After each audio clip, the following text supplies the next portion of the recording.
Evangelho de Jesus Cristo, segundo escreveu João, capítulo 4, versículo 36.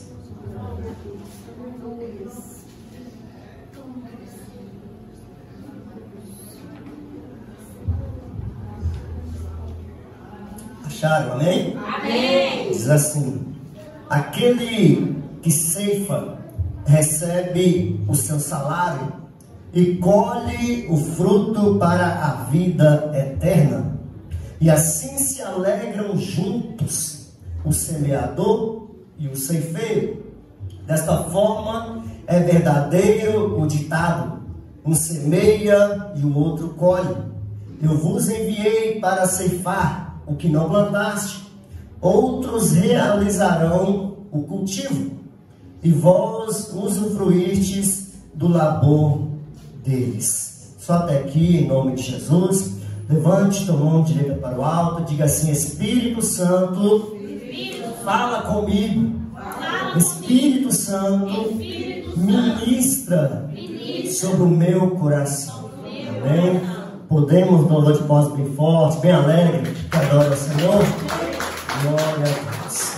Queridos, quando nós vamos ver essa temática, né?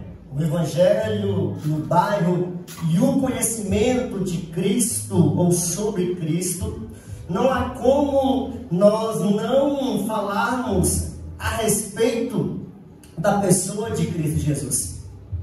E olhando para essa temática, neste capítulo 4, nós percebemos agora que Jesus Cristo, Ele está a caminhar, cumprindo o seu ministério, cumprindo aquilo a qual Ele foi designado. Lembrando que quando olhamos agora para o próprio Evangelho de João, capítulo 1, versículo 1, a palavra vai dizer que no princípio Ele era o Verbo, e o Verbo estava com Deus, e o Verbo era Deus. Mas Isaías, ele vai mencionar desta mesma maneira, mas com uma palavra mais representativa para a pessoa de Cristo Jesus nessa terra. Porque João relata a Jesus como o Verbo, né, do princípio. Mas Isaías, em capítulo 3, versículo 14, ele vai dizer que eis que uma virgem daria à luz a um filho, e o nome dessa criança seria Emanuel, que traduzido é Deus conosco. Então percebemos que há essa conexão, aonde João relata Jesus sendo o Verbo, mas Isaías relata Jesus sendo aquele que viria se manifestar como homem, como ser humano na face da terra.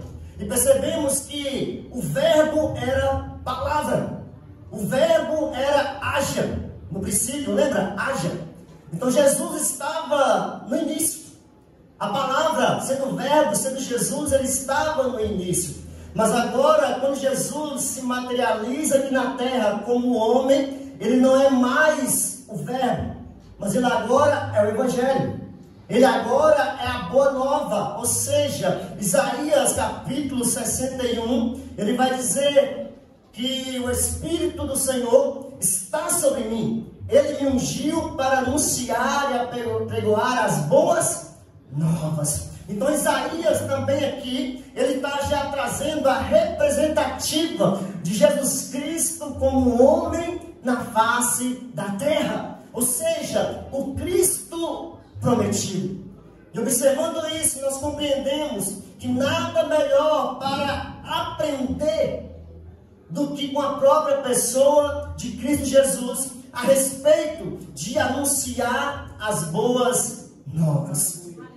E agora a palavra vai dizer no Evangelho de Lucas, capítulo 5, que é a primeira vez que eu fico alarmado, mas eu glorifico a Deus, porque sempre terá uma vez. Diga comigo, sempre terá uma vez. E em Lucas capítulo 5 nós percebemos que Lucas vai relatar isso apenas, que Jesus estava à beira do lago, e ele passa a noite inteira apregoando a palavra. Ou seja, Jesus Cristo estava apregoando o quê? O Evangelho. Então percebemos, Jesus Cristo estando apregoando o Evangelho, ele está qual o Pai o enviou. Não tinha como haver salvação se ele não apregoasse o Evangelho. Não tinha como haver salvação se Jesus somente revelasse, se Jesus somente curasse, libertasse pessoas de espíritos malignos. Então percebemos que o foco principal de Jesus Cristo foi anunciar as boas novas.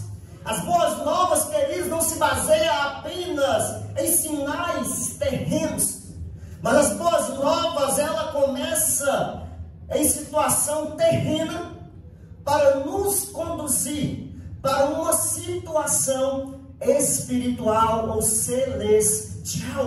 Então, voltando para Lucas capítulo 5, nós percebemos que Lucas vai ser o único a dizer que a multidão comprimia um ao outro para que pudessem estar ouvindo a palavra. E nós percebemos que Jesus está no início do seu ministério. Jesus ainda não tinha homens seguindo ele. Jesus ainda não tinha discípulos. Então é aí que entra a questão, porque agora Jesus, estando ali, passando a noite inteira, apelando, o povo não quis ir embora. O povo queria ouvir mais das boas novas. E quando eu olho para isso, eu compreendo, queridos, que a palavra, ou as boas novas, ela não pode causar em nós cansaço. O evangelho puro, verdadeiro, vindo de Cristo, a mensagem cristocêntrica, ela não pode causar em nós cansaço, fadiga, vontade de ir embora, de nos causar coceira aos ouvidos. Não. Lucas vai dizer que passou-se a noite inteira e Jesus apregoando as boas novas. Sabe o que eu observo com isso, queridos? Que talvez vai ter lugar que as pessoas não vão ter paciência de ouvir uma palavra como essa. Vai ter lugar que vai ter pessoas que não vão conseguir absorver um evangelho pleno desse. Mas eu quero ter certeza, queridos, que no bairro Vila Atlântida vai ter pessoas que vai ter prazer, fome, anseio de querer ouvir mais do evangelho pleno, uma mensagem cristocêntrica, aonde Cristo é o foco e o maior objetivo. Aleluia! Então não há como, querido.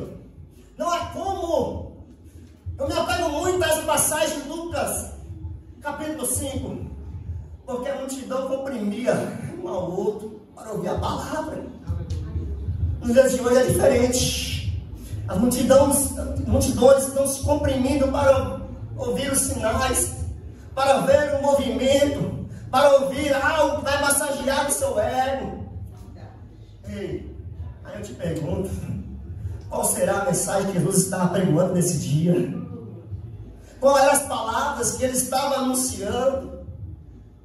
Será que você vai dizer como João, no capítulo 5, versículo 8 de Mateus? Arrependei-vos e apresenteis frutos que demonstrem arrependimento. Eu não quero decorrer rapidamente, mas eu quero que você compreenda. Nós, cristãos, se queremos ser crentes de verdade, cristãos de verdade, nós precisamos aprender, queridos, o que é evangelho. Aleluia. Não há como passar o evangelho se eu não vivo o evangelho. Não há como eu pregar o evangelho se eu não creio no evangelho.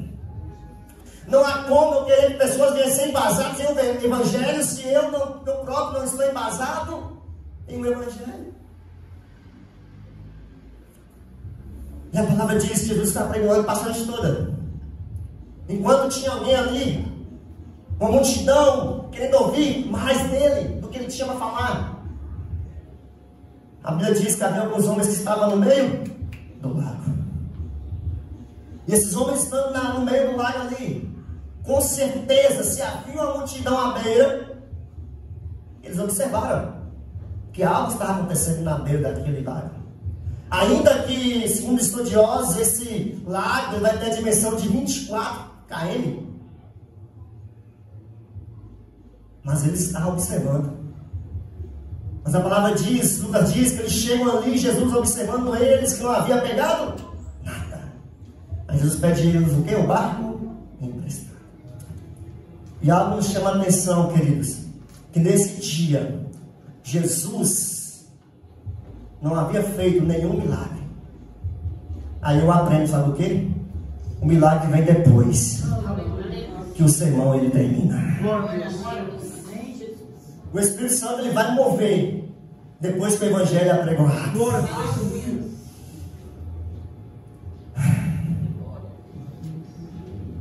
Jesus entrou no barco naquele dia. Pedro, Tiago, João e André vai passar a seguir a Jesus. Sigam, porque a partir de agora vocês não serão mais pescadores de peixe, mas sim pescadores de homens. Automaticamente Deus está dizendo: olha, eu vou apresentar para vocês algo que vocês ainda não conhecem e que muitos ainda não conheceram. Me siga. E nós vemos então que agora Jesus começa a discipular Pedro, Tiago, André, João, ao ponto de agora ele chegar aos 12. Nós percebemos que ele vai discipulando, instruindo esses 12. E a palavra diz então, queridos, que eles estão discipulando esses homens. Ele vai discipular esses homens aproximadamente 3 anos e meio. Há uma diferença aí de 6 meses por conta de calendário. Mas ele vai discipular esses homens durante 3 anos e meio aproximadamente. Então, andando com uma pessoa igual Jesus, eles tiveram muito que aprender. Eles tiveram muito que verem. Eles foram muito discipulados. E agora nesse capítulo 4, agora você lemos. A palavra vai dizer que Jesus olha para eles no versículo 4,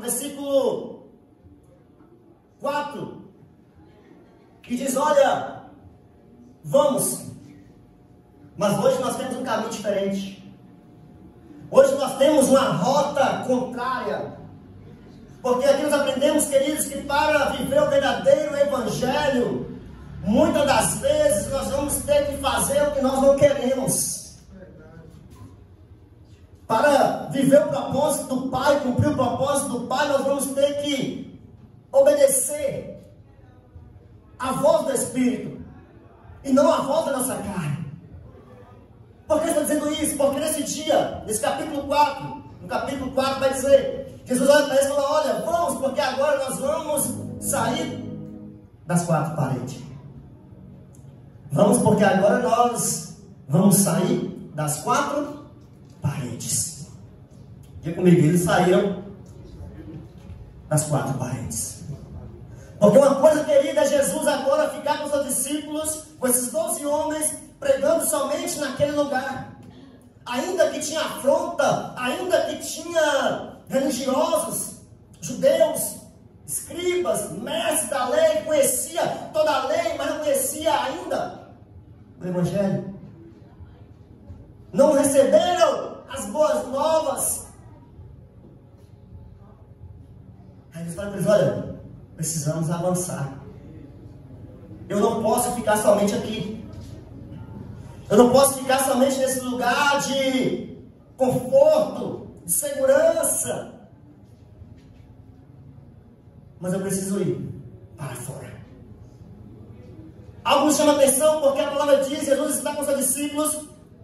E no versículo 4, João vai dizer que era necessário atravessar por Samaria.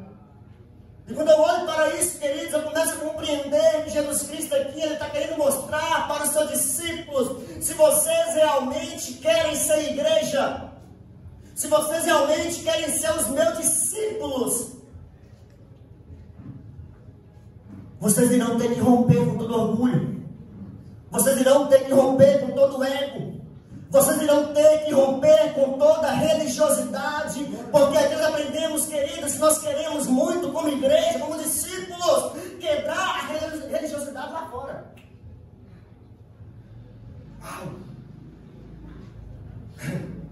Mas primeiramente a religiosidade tem que ser quebrada dentro da igreja. Observe Jesus Cristo, ele sempre vai mostrar isso para os seus discípulos. Vai vir a mulher sirofênica, vai vir aqui alguns leprosos clamando por ele. E Jesus sempre dando um exemplo para os seus discípulos, que as boas novas não devem ser retidas dentro das quatro paredes, mas as boas novas, elas devem ser expostas lá fora. Ei, querido, eu te falo um negócio, vamos adiantar. Existem muitas Samarias lá fora, esperando que a religiosidade na igreja venha a ser quebrada, para que lá fora a religiosidade também venha a ser quebrada, e o evangelho pleno venha a ser glorificado. Aleluia! O evangelho pleno não é a placa evangélica. O evangelho, as boas novas é Cristo. Ele era o verbo, mas agora ele é o evangelho. É por isso que existe os livros sinóticos, porque aponta para Cristo. Mas vamos lá, Jesus está sempre dando exemplos para os discípulos. Nesse dia, os discípulos não questionam por que nós iremos passar por lá, por que iremos adentrar na terra de Samaria. E nós percebemos então, queridos, que o porquê há esse nomeado de Samaria. Precisamos compreender que na época lá de Moisés, quando ele liberta o povo do Egito, lembra? Ele liberta, vem as 12 tribos. Vai haver a época dos reinados, dos reis. Vai vir Davi, vai vir Salomão, vai vir Roboão. Enquanto estava o Roboão, eram 12 tribos. Havia uma união, havia um templo só, havia uma só adoração. Mas devido aos princípios serem corrompidos, devido ao temor ao Deus verdadeiro ser deixado de lado, vai haver essa divisão, vai haver essa separação.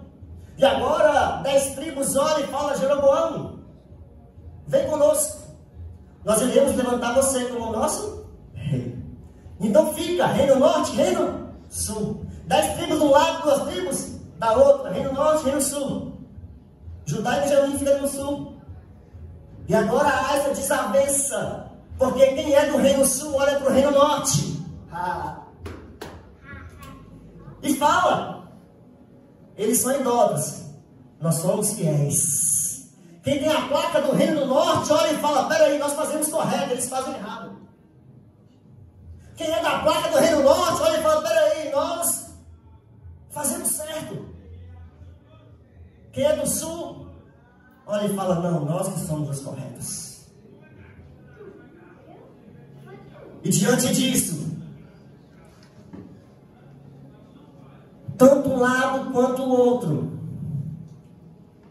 está distante da presença de Deus. E o que eu aprendo com isso? Pode haver templo, pode haver sacerdote, pode haver líderes, pode haver bezerro de ouro, pode haver altares, pode haver queima de incenso, mas se não tiver temor e cumprimento dos princípios da palavra do Senhor, o Senhor está longe desse lugar. Mas eu me alegro. Por que eu estou frisando tudo isso? Porque da mesma maneira que Deus olha para o reino norte e para o reino sul, aonde tinha um templo, aonde vai ser restaurado agora, lembra? A promessa, a profecia. Da mesma maneira que Deus olha para o reino sul, Ele fala: olha, eu tenho promessas para vocês, eu quero lhes abençoar, eu serei o Deus de vocês. Aí parece que eu vejo Deus da mesma maneira, dizendo agora para o reino norte: eis que eu também tenho promessas para abençoar a vida de vocês. Então perceba um negócio, querido, vamos adiantar, não é sobre o reino norte ou reino sul, placa norte, placa sul, não é sobre estar no ter altar, não ter altar, é sobre a quem nós temos buscado verdadeiramente, é sobre quem tem sido adorado na nossa terra. Não é sobre quem é quem não é, é sobre quem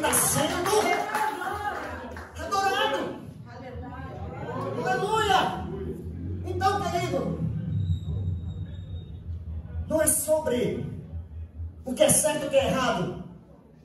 Precisa ser pautado na palavra. Precisa ser pautado nos princípios do Senhor. Então é por isso que Jesus agora pega os discípulos, porque parte deles, ou a maioria, vai ser judeus. Lembra de Pedrão? Eita, Pedrão. Ele está no meio. E agora ele pega eles e fala: olha, vamos para a terra dos idólatras. Vamos para a terra daqueles que vocês chamam de idólatras. Vamos para a terra daqueles que vocês dizem que eles não têm salvação, que eles não merecem o perdão, que não vai ter transformação, que não vai ter restauração. Vamos lá. E sabe o que eu aprendo, querido? Qual é o problema da igreja hoje? É porque nós já olhamos achando que não há mais esperança. Nós olhamos para muitas Samarias e dizemos que não vai haver restauração, querido. Mas eu quero declarar sobre as nossas vidas, sem emoção, mas debaixo da palavra. Nós temos um líder. E esse líder é o mesmo que estava sobre Jesus. Porque ele disse: olha, eu vim, mas tem um que me ungiu. Eu vim como um homem, mas tem um que está sobre mim. Ele me ungiu para anunciar e apregoar as boas novas, libertar os cativos, restaurar os oprimidos e anunciar as boas novas. Então, em nome de Jesus, querido, na minha igreja também é assim, aqui não é diferente. Eu acredito, pastor, com todo respeito, mas talvez tem muitos que passaram, tem muitos que ouviram e não vieram, e nós olhamos e falamos: vai que Samaria não converte, não vai haver restauração, não vai haver libertação, mas pelo poder que é no nome de Jesus, querido, o meu Espírito Santo que estava sobre Jesus é o mesmo que desceu em Atos 2, é o mesmo que foi prometido em Atos 1:8, ficai em Jerusalém, até que do alto sejais revestido de poder. E aí, pastor, e serás minhas testemunhas da Judéia, da Galileia, da Samaria, até os confins.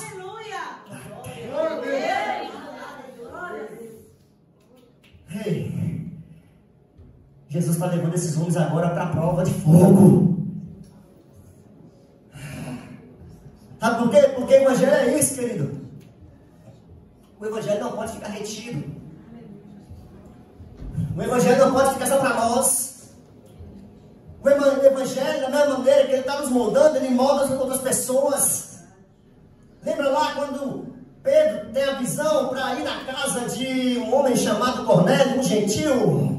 Pedro acha que Deus, que o Espírito Santo está tratando com Cornélio, mas o Espírito Santo está tratando com Pedro. É por isso que eu disse, quando nós achamos que a religiosidade tem que ser rompida lá fora primeiro, não, querido, a religiosidade tem que ser rompida na igreja primeiro, nos discípulos, para que vidas venham ser transformadas e alcançadas, porque nós não podemos ser um fruto infértil, não podemos ser uma semente, querido, que não produz. Eu tenho marretado isso na tecla e dito: não podemos ser um fruto peco, um fruto que não gera outros frutos, em nome de Jesus Cristo. Eu declaro sobre as nossas vidas, queridos, sobre esta igreja, sobre as igrejas desse bairro, não há nenhuma semente peca sobre essas congregações. O Espírito Santo de Deus, ele vai nos usar para a glória e louvor do nome do nosso Deus.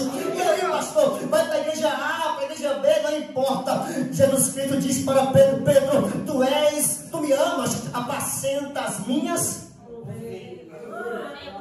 Ao dizer que ali, né, amor ágape. Mas não importa. O que Jesus queria dizer para Pedro: Pedro, preocupa por elas, como eu preocupava. Gere ovelhas, como eu poderia estar gerando ovelhas. Ei, então Jesus está indo com os discípulos para Samaria. Ei, só passa por Samaria quem saiu de onde estava.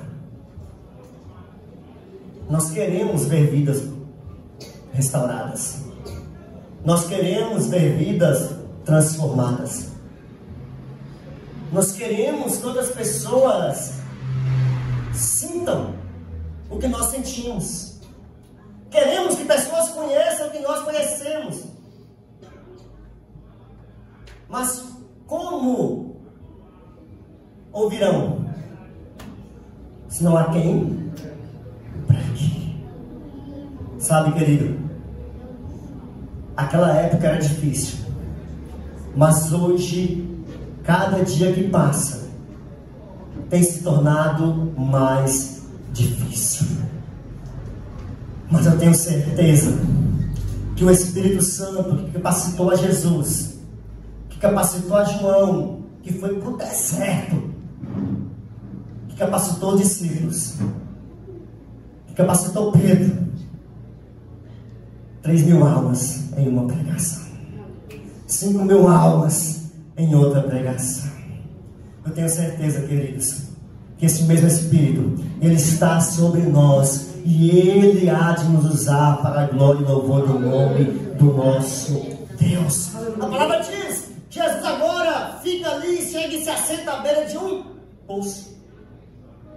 Jesus está assentado à beira de um poço. Aquele poço, podemos dizer que era idolatria para os samaritanos. Por quê, pastor? Porque todo religioso, ele coloca confiança naquilo que ele tem. Ainda mais quando se fala de herança, se fala de posse. E a palavra é bem clara em dizer de quem veio nessa herança. Então agora, esse poço se torna uma idolatria para os samaritanos. E aonde havia idolatria, é aonde que as boas novas começam a chegar. É aonde que a boa nova chega. E a palavra diz: Jesus está sentado ali, os discípulos haviam ido comprar pão na cidade. E está só ele. Chega uma mulher, abriu o relato do seu nome. Mas ela chega, e ao ela chegar, Jesus olha para ela e fala: mulher, me dá um pouco de água. E ao Jesus dizer isso para ela, querido, começa a haver uma transformação dentro dessa mulher. Diga comigo: Jesus, Ele fala com cada um de uma maneira que seja entendido. Glória a Deus. Lembra que Jesus, quando está com Pedro, ele fala: Pedro está ali, chega um cobrador de imposto e questiona Pedro: Pedro, Jesus, seu mestre, ele paga imposto? Ele vai lá dentro e fala: Jesus, fala: diga que paga. Vai lá, pesca. Mas vai pescar por quê? Porque é na língua de Pedro. Pescou, veio uma moeda, estátua. Então Jesus, ele fala na nossa linguagem. Ele fala da maneira que nós venhamos entender. Jesus, ele é intencional, querido, no seu propósito. E quando eu vejo agora Jesus conversando com essa mulher, eu abordo o primeiro ponto. O primeiro ponto é que Jesus revela primeiro quem é Ele. Depois ele fala a linguagem da mulher. Por quê? Samaritanos, quando eles voltam do cativo, lembra? Judá, Reino Sul, Babilônia. Reino Norte, Assíria. Vai pura. Mas quando volta, volta samaritano. Então é por isso que há essa divergência. Então os samaritanos possivelmente não falavam a língua pura que Jesus fala. Há uma mistura de língua. Mas Jesus primeiramente revela quem é Ele. E depois Ele fala uma língua que ela vai entender. No meu entendimento. Mas se você ler, claro, como é que ela vai saber que ele é judeu? ele fala, eu sou judeu? Não. Mas possivelmente ele fala uma língua que ela entende que ele é judeu. E depois ele fala na linguagem que ela entende. E quando eu estava falando para isso, querido, isso ministrou muito no meu coração. Nós precisamos aprender com Jesus. Precisamos falar quem somos nós. Precisamos falar qual é a nossa identidade. Mas o pastor iniciou aqui. A sabedoria de Paulo começou a falar na linguagem deles. Vai pelo lado. Então nós precisamos falar quem somos nós, apresentar a nossa identidade e passarmos a falar com a língua que eles falam. Você não vai compactuar, mas você vai falar de uma maneira que eles te entendam, que você entenda eles. E deixa eu abrir um parênteses essa noite. Naquele tempo não era diferente do tempo de hoje. Por quê, pastor?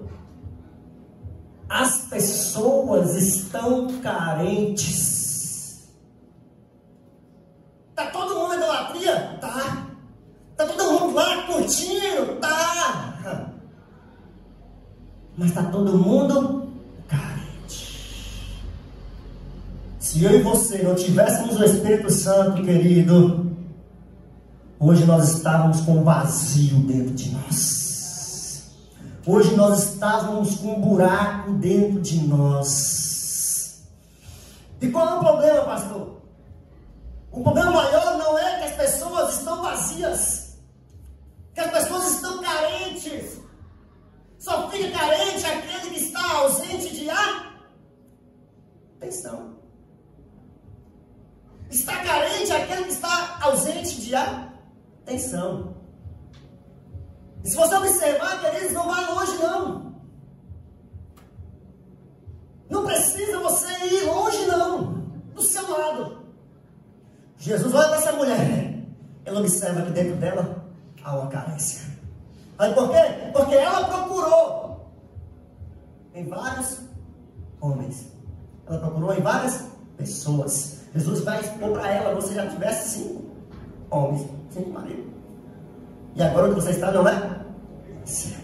Sabe qual é o problema? As pessoas estão carentes. Elas têm procurado preencher esse vazio, esse algo dentro delas. Mas o que vai preencher esse vazio dentro delas, primeira coisa, é ter alguém para escutá-las. Segunda coisa, para poder compreendê-las. E a terceira coisa, apresentar para elas o Evangelho que transforma, que restaura. Aquele que Lucas vai dizer, se não me falha a memória, não enchei-vos do vinho em que há contenda, mas enchei-vos do Espírito Santo de Deus. Deus nessa noite, queridos, Ele nos chama a atenção. Talvez enquanto eu estou pregando aqui, você está pensando, nossa, mas fulano lá aquele dia, realmente agora estou entendendo. Eu estou compreendendo ele, que ele está vazio, que ela está carente, que ele está carente. Ei, querido, eu e você temos a chave que pode mudar vidas, pode mudar histórias. Então, em nome de Jesus Cristo, precisamos dar mais atenção para as pessoas, observar mais o nosso redor, para que possamos compreendê-las e oferecer a elas o que elas mais precisam, que é a presença de Cristo Jesus. Ei, as pessoas hoje estão carentes. Hoje ninguém para mais para ouvir ninguém. É por isso que há tantos. Foi trabalhado aqui no mês de setembro. Suicídio. Por que isso? Ninguém para mais para ouvir ninguém. Ei, querido, não há como nós compreendermos alguém se nós não paramos para ouvi-la. Tem como? Não tem. Precisamos parar para ouvir, para compreendê-las. É por isso que lá em Atos 20, quando aquele jovem cai da janela, lembra? Alguns que chegam na mão, pega assim e fala, levanta a mão, tá morto. Aí Paulo lá de cima olha e fala, não, ele não tá morto, ele desce. E ele desce, ao ele descer, ele lá deita, abraça aquele jovem. Sabe por quê? Porque Paulo vai ter a visão que quem pegou na mão somente soltou, não tinha. Paulo vai ter a compreensão que não é somente pegar e largar, não é só passar de lado, é preciso abraçar a causa. Ei, não voltando para cá, Jesus agora para e dá atenção para essa mulher. Você observa que no lugar de Jesus falar, ela que vai falando, mas ele ouve ela para compreendê-la. Qual é a sua dúvida? O que ela não entendia, que Jesus está ouvindo.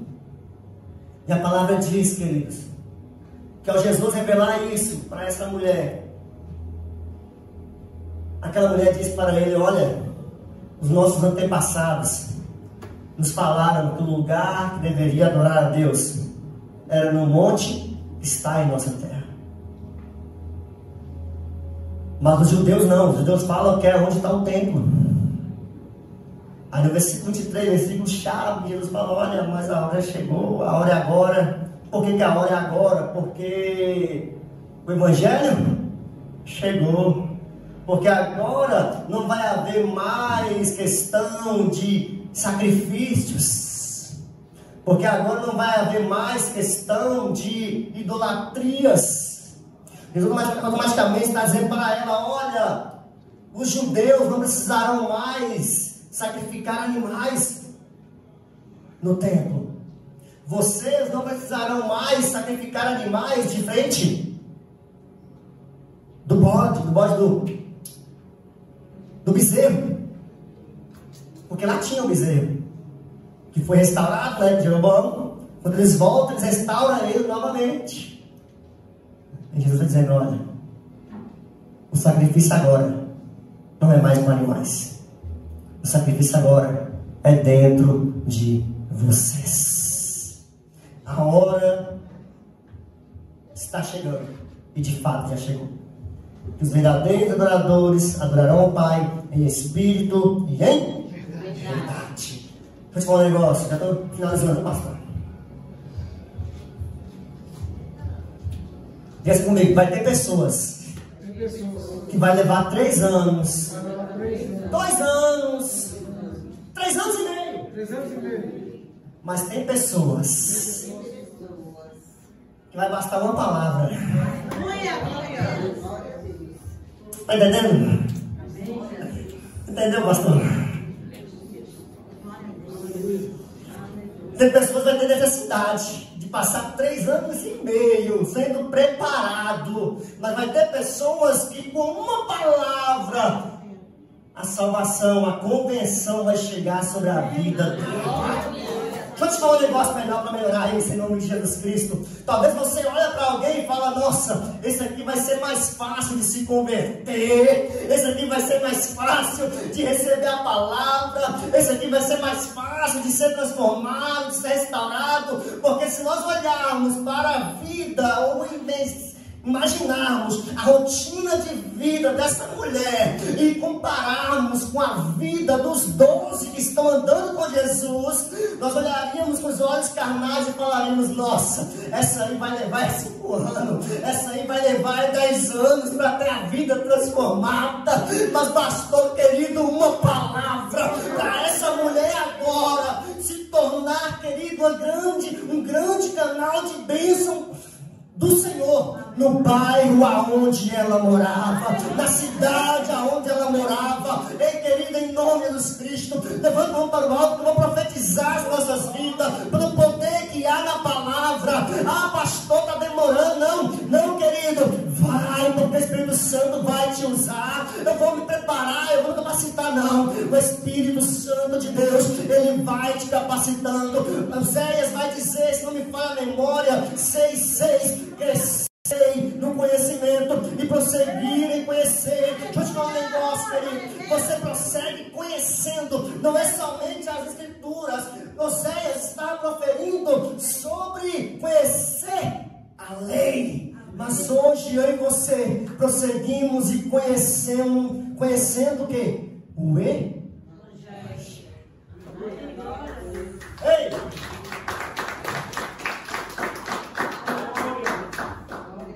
Posso deixar mais claro? Não que antes a lei não era praticada. Mas hoje, o Evangelho, ele é para ser conhecido e é para ser praticado. Então a palavra diz que a mulher, ao ouvir isso, ela foi impactada, porque ela compreendeu que agora ela vai ter algo que ela nunca teve. Ela está encontrando aquilo que ela não encontrou antes. E a palavra diz, queridos, que ela não espera, ela não perde tempo. Automaticamente ela sai. A Maria sai correndo. Porque a palavra diz que ela chega e está preocupada com a água. Está preocupada com o poço. Está preocupada com o seu cântaro de água. A Bíblia diz que ela deixou o cântaro e vazou. O que? Foi anunciar as boas novas. Deixa eu te falar um negócio. Quem você é? Os discípulos? Para ficar aí sendo preparado 3 anos e meio? Ou você é essa mulher que recebe uma palavra e vai compartilhar aquilo que você recebeu? Tem pessoas, crente velho, cristão de 10 anos, ele não consegue falar com o filho do Evangelho. Não consegue falar com o irmão, com o irmão do Evangelho. Não consegue. Com o vizinho. Hoje, a igreja que tem apregoado a palavra de verdade não tem crescido, sabe por quê? Sabe por quê? Não tem nada contra, mas sabe por quê? As igrejas que crescem aquelas de movimentos?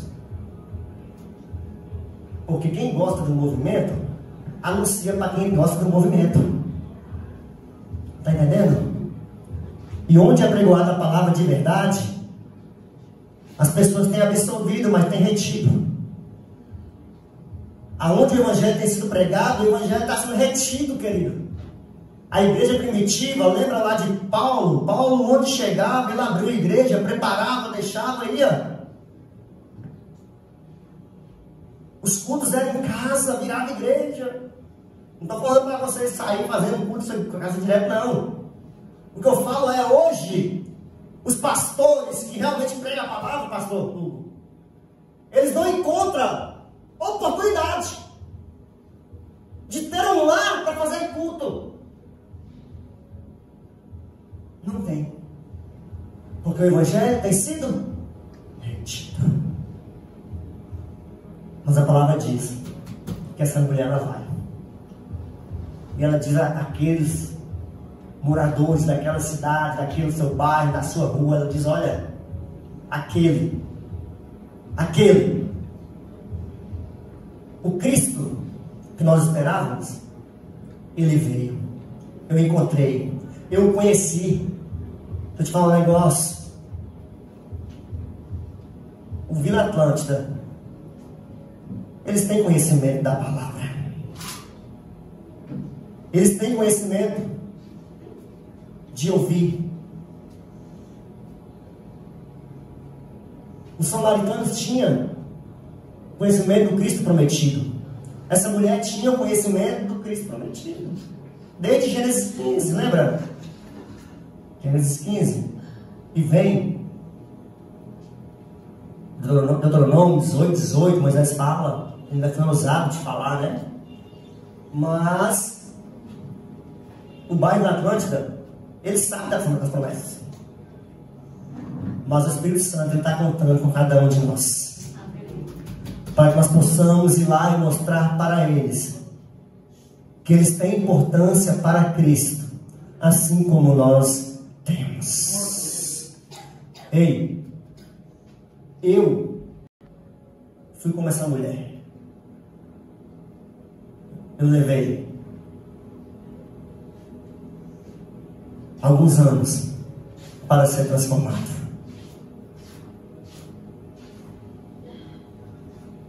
Essa mulher, com uma palavra, ela teve a sua vida transformada. Mas eu fui de uma vida totalmente errada e levei anos para ser restaurado. O que eu estou dizendo isso, querido? Nós não podemos desistir. Existem muitas vidas aí para serem transformadas, para serem restauradas. E em nome de Jesus, querido, que eu e você possamos ser usados por Deus. Que vidas venham ser alcançadas em nome de Jesus. Amém.